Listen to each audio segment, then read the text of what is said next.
Welcome to the Oasis. My name is Mike, and today I'm going to be giving you my top tips and tricks for the Oculus Quest 2. Now, I've been using the Quest 2 pretty much every day since I've received it. It's become my go-to VR headset due to the convenience of using it in standalone mode and the freedom that it provides using it to play PC VR content wirelessly using virtual desktop. And in this time that I've had with the headset, I've learned a few things about it that I thought would be worthwhile sharing. Now, many of these tips will also apply to the original Quest and other VR headsets available on the market. So in this video, I've included a range of tips which should be useful whether you're new to VR, a VR veteran, or even a VR content creator. If you learn something new about the Quest 2 that you didn't know about before, leave a little like on this video. I'd really appreciate it. But for now, let's jump straight into the tips and tricks. So without further ado, let's dive in. Okay, so the first tip I want to share is about using the Quest 2 in the dark. Now, the Quest's tracking is pretty robust. It works well in most lighting conditions and even works with green screens, but it doesn't work so well in the dark. However, you can use an infrared illuminator, which is mostly invisible to the human eye, but will be visible to the Quest's tracking cameras. A bit like how infrared is used in CCTV cameras to help them see in the dark. The infrared illuminator I have here is around $25 and comes with a power adapter included. However, you can also use it with a battery pack, which is sold separately if you wish. I put this to the test whilst recording my Blair Witch gameplay in a dark wooded area, and I was actually quite surprised how well it performed. If you plan to use this solution, please ensure you don't look directly into the IR light when it's turned on. Although it's mostly invisible to the human eye other than a slight red glow from the LEDs, it can be harmful to your eyes if you look directly into it for too long. The next tip is about carry cases. Now, although most of us sadly aren't going anywhere right now, if you do want to go somewhere with your Quest, it's best to use a protective case, as the displays behind the lenses in particular can be damaged by direct sunlight. If you have the original soft strap or the official Elite strap installed, you can actually use the Quest 2 in the original Quest's carry case. This might be useful if you can pick one up cheap or you still have one from the original Quest. To make it fit inside the case, you just need to put the Quest 2 in upside down. The controller slots don't fit the chunkier Quest 2 controller rings that well, so I'd recommend you use a lens protector just in case the controllers come loose whilst traveling. Sadly, the Elite battery strap doesn't fit in the original Quest case as it's a bit chunkier at the back, although this doesn't really matter as you can only buy the Elite battery strap bundled with the official Quest 2 carry case anyway. Right now, both the official Elite and Elite battery straps have been removed from sale by Oculus due to quality control issues, but I haven't experienced any of these problems with them myself. If you've experienced a broken Elite strap, please let me know in the comments down below, and let's hope Oculus fix the problem and they're back in stock before the holidays. Quick tip, you can change the default home environment in the Quest 2 by going into Settings and Virtual Environment. I personally really like the Cyber City environment, but you have a few different options to choose from, including a pass-through environment so you can see the real world around you whilst you're navigating the menus. This would be ideal if you have kids or pets that you want to keep an eye on whilst in VR. The next tip might sound a little bit strange, but it's about keeping hydrated. Sometimes you get so immersed in your favorite VR game, yeah, I'm looking at you, Population 1, that you completely forget to drink anything for hours on end.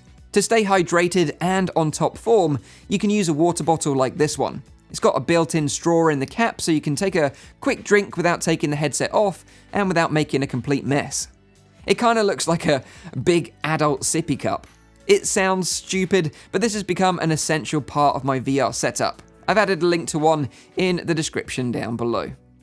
The next tip is about hand tracking. Now, this feature really makes the Quest and Quest 2 stand out from the crowd, as very few VR headsets available on the market have hand tracking built in.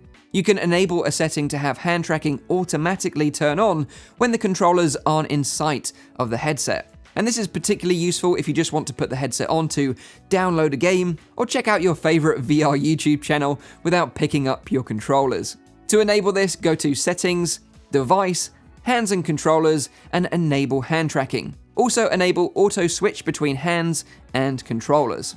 I can't wait for apps like VR Chat and Big Screen to take advantage of hand tracking, as controllers aren't really needed for those types of applications, and it would make hand gestures more natural in those social applications. Let me know what you think of the hand tracking on the Oculus Quest in the comments down below. The next tip is about audio. Now, for the most part, the audio built into the Quest 2 is absolutely fine, but if you want the best audio experience, I would highly recommend using a pair of over-ear headphones. Now, the problem with using headphones is that most come with a really long cable, which can just get in the way whilst you're playing. Sadly, we can't get rid of the cable completely just yet using Bluetooth headphones, as the Bluetooth latency is just too high right now on the Quest. But if your headphones feature a removable 3.5mm headphone jack, like these SteelSeries Arctis 3 headphones, then you can buy a short 30cm replacement cable, which is the perfect length to keep everything nicely out of the way.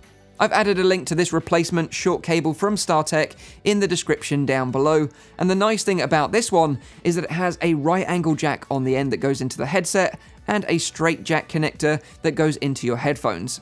It's a cheap but effective solution to make using a pair of headphones with the Oculus Quest 2 a little bit better. Quick tip, you can double tap either side of the Quest 2 with your hand to show you the pass-through mode at any time. This is super useful if you want to get a glimpse of the real world around you, if you need to. Simply double tap it again and you're straight back into your VR game or experience. If this feature isn't turned on by default, you can enable it in the experimental features section of the settings menu. The next tip is about IPD. Now, IPD is your interpupillary distance, which is essentially the distance between your eyes. Adjusting the headset to match your IPD as close as possible will provide the most comfortable VR experience and will also prevent any eye strain. In the future, I imagine headsets with eye tracking could auto-calibrate themselves to adjust to the wearer, but sadly, we're not there just yet. For now, we have to roughly know our own IPD spacing to make the correct adjustments ourselves. You can find out your own IPD through your opticians, or you can simply measure it yourself. You can do this in a mirror using a ruler and measure the distance between the center of each of your pupils. If you have an iPhone, you can check out an app called iMeasure, which is completely free, which can do it for you. The Quest 2 has 3 IPD settings which can be manually adjusted, and you should try to get it as close to your own IPD as possible. Setting 1 is 58mm, setting 2 is 63mm, and setting 3 is 68mm. If you find that any of these settings don't feel quite right, you can carefully move the lenses to sit in between some of these settings, and it should sit there just fine. I have mine set in the center between setting 1 and setting 2, as my IPD is around 60mm, so I hope that helps. The next tip is about sharing your VR experience. VR is great, but sometimes you want to share the experience to show your friends and family exactly what you can see inside the headset whilst you're playing. You can easily cast your gameplay to a phone using the Oculus app by going to Sharing in the main menu of the headset and selecting Cast. This will show you a list of devices which you can cast to, as long as they're all on the same network. You can also cast to a Chromecast device connected to a TV if you have one. If you want to cast to your PC, using a Chrome or Edge browser, go to oculus.com/casting and you'll see your PC in the casting menu inside the headset. This will cast both gameplay and audio. Quick tip, if you're in a game or experience and something epic happens and you want to capture that moment, you can simply press and hold the Oculus button on the right controller and tap the trigger to take a screenshot. This will be saved directly to your headset. You can access the screenshots by connecting your headset to a PC and navigating to the Oculus folder and screenshots. You can also share them directly to a Facebook page if you wish. The next tip will be useful if you're having a problem with your headset, or if you're selling it or passing it on to a friend or family member so they can log in with their own account. To factory reset the headset, ensure your headset is powered off and hold the power button and volume down buttons together for around 10 seconds. This will put the headset into USB update mode, and here you can select factory reset in the menu by using the volume buttons to move up and down and the power button to select.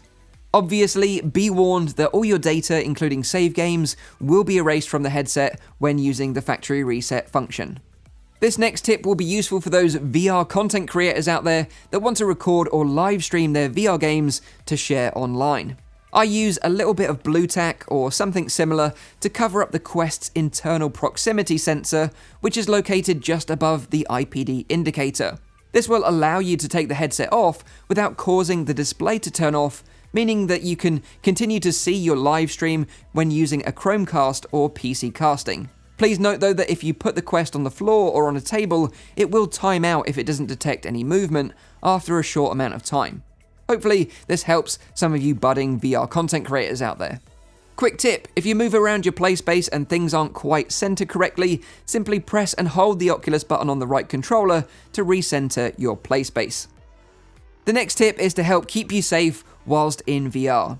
The Oculus boundary system is pretty decent, but I personally prefer to use something on the floor along with the boundary system, so I know where the center of my play space is at all times just by the texture underneath my feet.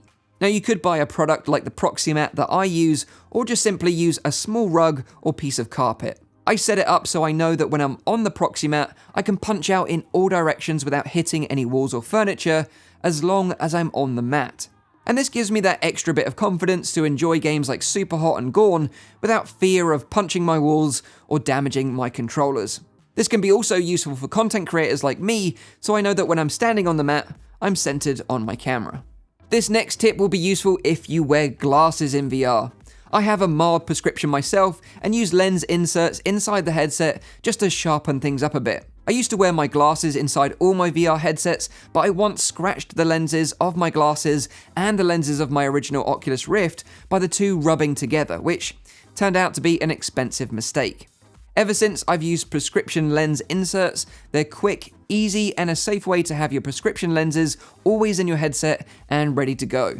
There's a couple of different companies out there that make these, but the one I use and recommend is Widmo VR. I've added their website in the description down below if you're interested. Quick tip, Oculus are constantly pushing out new updates, and the automatic rollout system can be a bit random as to when you're going to get the update yourself. I'd recommend checking for the latest updates under the About sections in the setting menu and manually checking for the latest updates yourself regularly. This next tip will be useful if you happen to buy a VR game or experience from the Oculus Store, but for whatever reason, you're not happy with your purchase. You can easily request a refund through the official Oculus mobile app. The only requirement is that you've played the game for less than 2 hours, and it's within the 14 days of the original purchase. Just go to Settings in your Oculus app, Purchase History, click on the game or experience, and select Refund. It's really that quick and easy. And the final and probably best tip I have for you is to check out the content available via SideQuest. SideQuest hosts experimental VR games and experiences which aren't available on the official Oculus Store. This is completely safe, and I also want to be clear that it doesn't promote piracy in any way. A lot of the content available is completely free to check out, and some of my personal favorites are Hyperdash, Pavlov, and the Virtual Desktop Patch, which is required to play PC VR content wirelessly on both Quest and Quest 2. I did a whole video guide on SideQuest, which I'll link up here right now if you want to learn more. Okay, so there we have it. That's my top tips and tricks for the Oculus Quest 2. One more thing before I finish up the video, and that is that I keep on getting asked about this blue facial interface kit that I have on my Quest 2. Now, this is actually from VR Cover. They make awesome products, and they've just launched their full replacement facial interface kit for the Quest 2 on their website. I've added a link in the description down below. But this blue version, which they sent out a little while ago, is a prototype, and apparently I wasn't actually supposed to show it in any videos, but unfortunately I didn't get the memo. A lot of you have been asking about this cool blue color, and if there's any other colors available to spice up the look of your headset, along with making it more comfortable and hygienic, as you can remove these sort of face pads using Velcro. I'm actually working with VR Cover on something really cool, and as soon as I have more information to share about that, I'll make a full dedicated video all about it, so make sure you stay tuned for that. But aside from that, I hope you found the video useful. Let me know in the comments down below if you learned something new, or maybe that you have a tip that you want to share that I missed out in this video, or you have a question that you want to know a bit more information about. Drop them all in the comments down below. Leave a like if you liked the video, make sure you're subscribed for all my future VR content, and as always, I'll see you on the next one. Cheers.